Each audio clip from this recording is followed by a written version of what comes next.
falsk patent er, som ordet siger, ikke en rigtig patent, men noget, man strikker, som kan komme til at ligne lidt patent.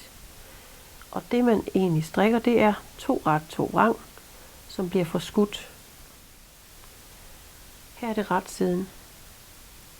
Og så starter jeg. Så strikker jeg 2 ret,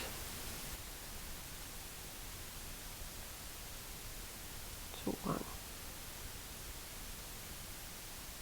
2 ret, 2 vrang.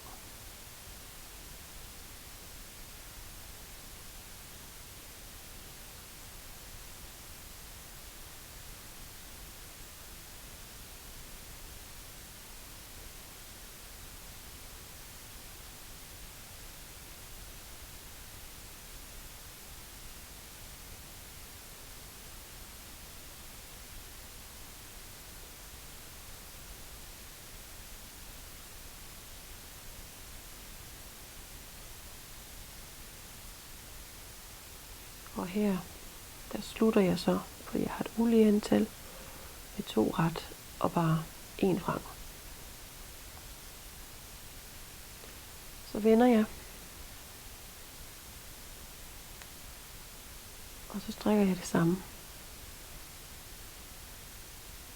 2 ret, 2 vrang.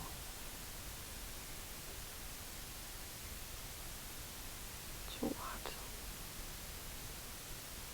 2 vrang.